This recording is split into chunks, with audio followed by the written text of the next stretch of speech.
welcome to Speedway. I'm your host, Steve Erisman. Today we're here on Crawfordsville Road at Firehouse Subs, and we're here with Mark Adams and John Moore. And we'll probably start with you, Mark. You're the area developer. I am. So tell us a little bit about where Firehouse Subs started. Are they really firemen that started it? And a little bit of history. Well, the company started in Jacksonville, Florida in 1994. Two firefighters, Chris and Robin Sorensen, started the company. Really with the intent of having one store in Jacksonville, make it a family business. They were both firefighters. Their father, grandfather were all firefighters. They've had over 200 years of firefighting experience in the family itself. So they're really plugged into that part of the community. They began the store in 1994. Since then, they've grown over the years, obviously through franchising, et cetera. We're currently in 36 states plus Puerto Rico. We have 645 stores that are currently open. 75 stores have opened this year, and probably another 40 or 50 will open this year across the country. So from just being a one-store operation, that's actually it's a good growth rate. They've done really well. The brand has been very successful across the country in every market that we've gone into so far. So we've been very pleased. We came to Indianapolis in 2009. Since then, we've opened 14 stores in Indiana. I also have a portion of the Illinois market where we have one store open currently, and looking at that market as our next endeavor. As far as the total number of stores that will be in Indianapolis, and Speedway being one of those, we'll end up having about 28 stores in the Indianapolis area. Okay, that's a lot of restaurants. Yeah, it is. Okay, you also have a foundation. Tell me a little bit about that. Yeah, the Firehouse Subs Public Safety Foundation, which was begun in 2005, and the triggering event for the foundation really was Katrina. The two owners, founders of the company, Robin and Chris, took a bus full of food down to the Katrina victims. They were so moved by the whole thing that they began looking at how to set up a foundation that would help first responders in emergency situations, getting equipment that perhaps they didn't have the budget to take care of. So we started that in 2005.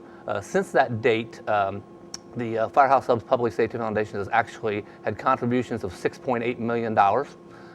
We're fortunate to be able to say that in Indiana alone, we've contributed over $156,000 to that total across the country. Those dollars then are redistributed back out to local fire departments, EMTs, police departments, et cetera, for life-saving equipment that they perhaps could not afford without the foundation's help. Okay, does this all come from corporate money, or do you actually do fundraisers? No, we do. Actually, the majority of the funds come from our guests, our customers. We sell our pickle buckets for $2 a piece. They contribute a tremendous amount of money to the Firehouse Subs Public Safety Foundation. In addition, in each of our stores, we have canisters that we solicit funds from our guests. We also do a number of different events across the year. We have a tennis tournament that we do in Florida every year, which is a big fundraiser. And each market also does a tremendous amount of fundraising on its own. Okay, John, why Speedway? Well, Speedway, we started looking at some of the areas. We talked with Mark to see what was available, and I live out in Avon, and this was a very close market. And the more I started looking into, the town of Speedway, the history and the community, and all the demographics, I thought this would just be a very ideal location. Then, after that point, we just had to kind of play a waiting game and wait for a good spot to open up, the space to open up. So. I mean, it's just, with the track, and then, all the racing teams, the Coke factory, Praxair, things like that, and there's the sheer amount of residents and traffic that's in the area. It was just a very ideal location for us. And you are on Crawfordsville Road. It does get quite a bit of traffic. Very, very high traffic, so. Okay, talk a little bit about the interior here. I see a mural there which looks suspiciously like one of our fire trucks. Yeah, we with the mural in the background, we went and, I talked with Chief Watson, about getting some pictures and some of their used equipment donated, and some photographs of their engine, their main fire engine, and some of the photos of the fires that they had fought, and some of the actual instances where they had to use the equipment. And he was very good, and helped us out, got us a lot of equipment, and just trying to develop a relationship with them on all that stuff. So what motivated you to get in the restaurant business? I've been in the restaurant business for 18 years. Me and my business partner and stepbrother, Ian, had talked about getting into a brand, and he had looked at several different brands, and I wasn't really it wasn't really brands I could be proud of or anything like that. And he tried Firehouse subs down when he was in Florida, and happened to be driving through Avon and saw that they were here in Indiana. I met him there for dinner, and we were talking, and Mark just happened to be sitting in there when we were talking about it. And he's like, "Oh, you guys interested, in becoming franchisees?" And that was about 3 years ago. And it just wasn't the right timing at that point.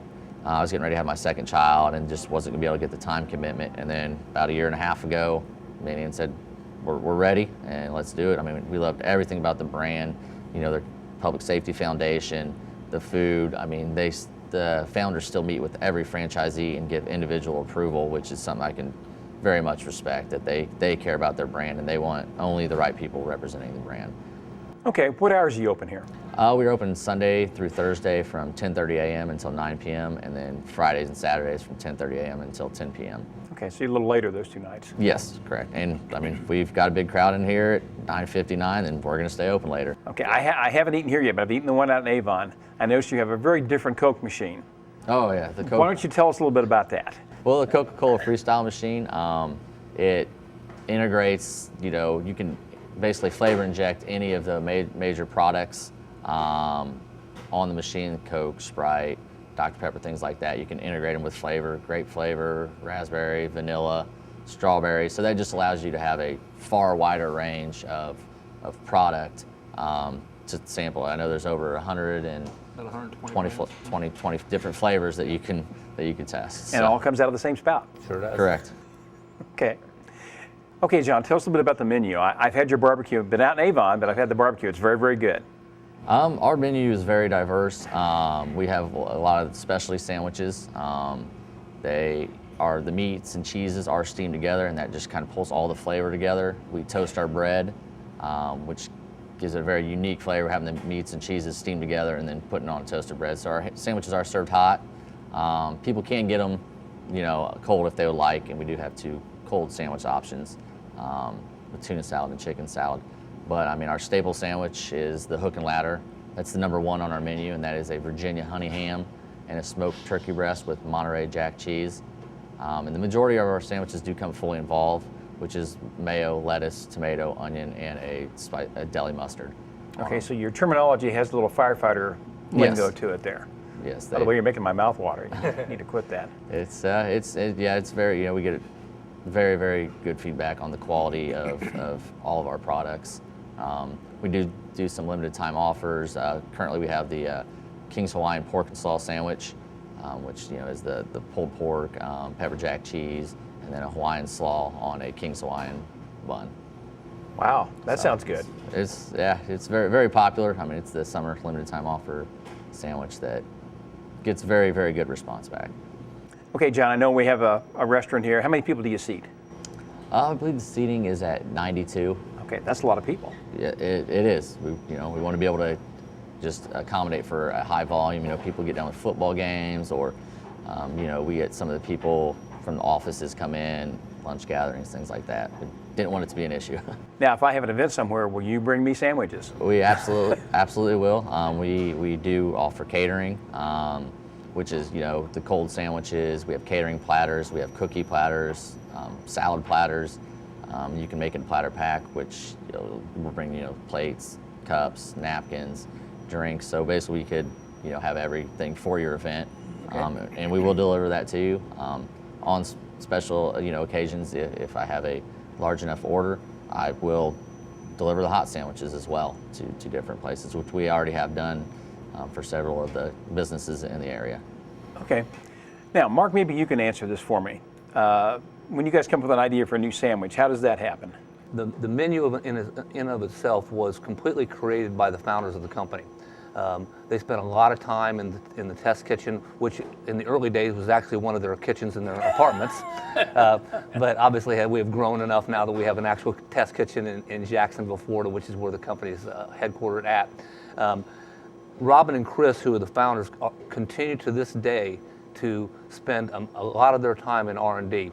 Actually in the kitchen, testing products, checking them out. It's very difficult, quite frankly, to make our menu. We've only had probably, in the last 10 years, we've probably had 2 or 3 sandwiches that went from what we call a limited time offer, testing them in the marketplace, to actually making the main menu.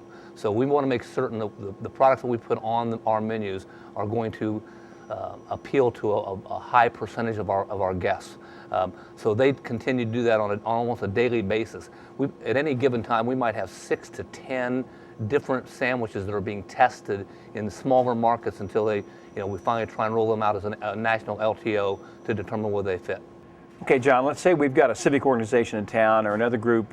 I know occasionally we have kids that go to Motegi, Japan, our sister city, and they need to raise money. Can you help them with that? We do have fundraising events that we hold on location at the restaurant where we will give back a certain percentage of the sales for the evening if people bring in the flyer, the coupon or flyer, or who's ever putting that on to raise money for the specific event.